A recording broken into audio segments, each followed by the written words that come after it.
Thank you for joining us today. I want to start off by first asking you, how do you feel about this incident personally? Well, it's just another tragedy that's going to be played out on the world stage, where not only is a family having to deal with this, but our country is going to go through this. So, and in this case, it sounds like what happened is pretty bad, according to the chief and the director of their state investigative agency. So, I think it's going to set us back even more. Is this surprising to you, and why do you think this is still happening in a post-George Floyd era? Well, unfortunately, I'm not necessarily surprised, but then again, I haven't seen the video yet. So we're dealing with human beings. And so sometimes people get through these whole processes, hiring processes, that should never be wearing a patch or a badge. It definitely sounds like this might be that case based on what the chief and other people are saying about how horrific this incident was. But there's all sorts of different reasons. But one of the things that strikes me is that there's 5 officers on this call, which means there's 4 or 5 people that could have stopped it. And we've seen that in other incidents, whether it's George Floyd or others, where officers are witnessing something happening and they don't step in. Now, I've also had the privilege to see numerous times where officers have stepped in. So I know it's possible. I know that's what is trained in many agencies. So we'll see when the video comes out what actually happened. But with that many officers there, it seems to me there was somebody there that could have stopped. Speaking of the officers, has this gained so much traction because the officers are people of color as well? Is that why everyone is so interested in this case? Well, based on what people say the video is, I would say that's probably the main issue. How swift the department responded, how swift the chief responded, how strong language the chief used about how horrific it was and holding their folks accountable. I think that gives indication of how horrible this incident was. So I think that's a big part of it. But race is a big issue in this country. And so 5 African-American officers, sounds like assaulting an African-American person, brings up all sorts of emotions, and I'm sure we'll hear all sorts of different takes on what that means. With the response, there is a call to make this the new blueprint in which these situations, officer-involved incidents, excessive force is handled. Is that realistic? Can we move to something like this where it's handled so quickly? Well, I think it's based on each situation. So from what everybody says, what happened is really horrific. And so it's easy to move forward when you have most of the facts and it is truly a violation of the law. But any of these incidents none of them are the same. So to say you're going to do the exact same thing on each incident is not realistic. So this is not grounds to set a new precedent then for how cases like this are handled? No, I think those new precedents been set over the years of releasing video, holding people accountable. Again, I think this chief did really good. I think we've seen other departments maybe not come out so honestly from the beginning, and this chief has. So I think that will help calm a little bit, hopefully, people's fears that the department is not holding somebody accountable, the department's not being truthful. She's been pretty honest, open, and showing her emotions from the beginning. What are your thoughts on the importance of video? When you started your career in law enforcement, there were not body cameras. There wasn't video for patrol officers. Yeah, to think that when I started in the 80s, if anybody thought that officers would be wearing a camera on them 24/7, somebody would have said, you're not feeling too well. And then in addition to that, release that video. It would have been unheard of. People would have laughed at you. So now we are in that era. I think it's both good and bad. It brings transparency, and it helps people to be able to see with their own eyes what actually happened on video. But these videos are also traumatic. And so I do think at some point we will start modifying what we do with videos, because I think at times, and this video might be one of those, that they're so traumatic they shouldn't just be all over the news. They should maybe be online where people can on their own go watch them. The family might have a say in whether they're released widely or some version of that. But I think it's, in the long run, I think it's good that the community can see with their own eyes what actually happened. I mean, law enforcement, police officers are the most visible arm of government and with the most power over everyday lives. And so it's important that the community can see how they go about their business. These are conversations that we've been having in our newsroom as well. Should this video be played and out there for everyone to see and watch?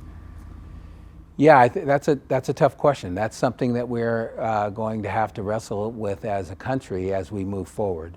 I think there's good things and bad things to that. Again, I don't really hope, I mean, based on what it sounds like this video is, I don't really wish my daughters to see this, but I'll probably watch it. And so that's where it comes in to, is there a way to release these videos publicly, but isn't all over every news for the next 2 years, so you're just watching TV one day and it pops up on the news. I think about some of the families who have lost loved ones, and think about at times they're just watching a TV show or a sports game, and then there's a preview of the news, and without them knowing it's coming, here's a video of their loved one being killed. I mean, I couldn't imagine. I have 2 daughters. I could not imagine having to go through that. Will you be watching it from a law enforcement perspective or as a person? Well, I always watch it as a person and a law enforcement. I have 34 years in law enforcement. All of that makes up who I am. I grew up in this community. I'm the son of my mom, and I'm a police officer. So there is no time that I can separate one from the other. So I'll be watching it as the whole deal. Do you think our local police and sheriff's departments will be watching this video, and what can be taken away from this with Tyre being a native to Sacramento?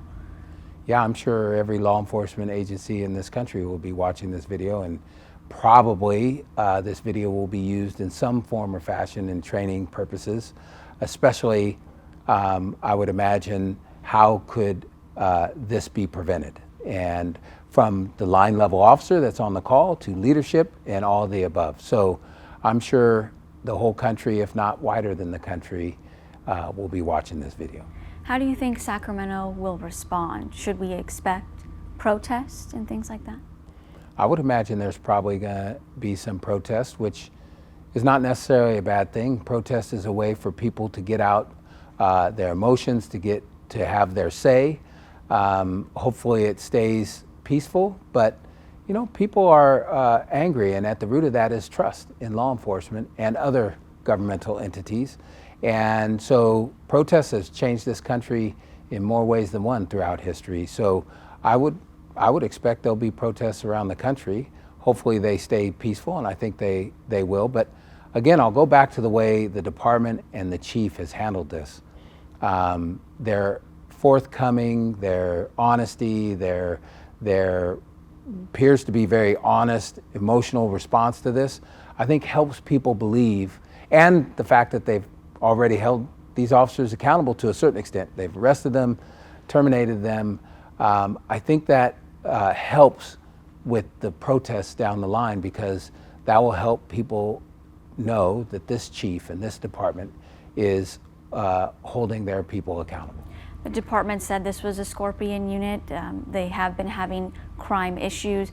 Does that at all play a role in how this was handled?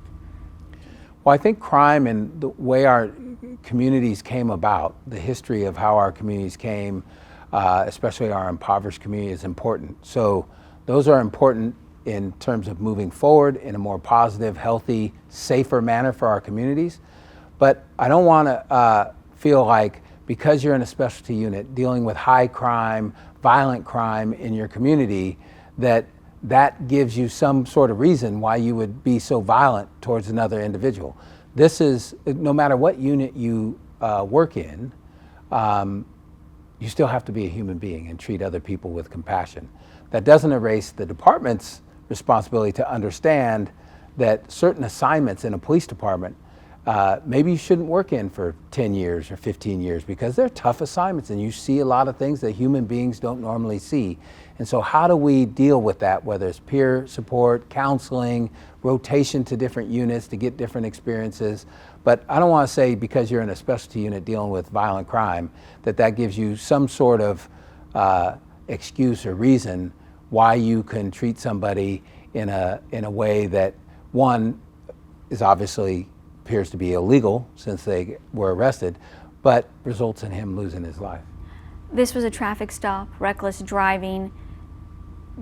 In what world does it end like this, with murder charges? Is there any way that it can possibly go like this? A lot of Sacramento departments have no chase policies in place for a reason, to avoid things like this, damage to the community, property, loss of life. Should that be more widespread? Well, obviously it did happen, so it happens in this country.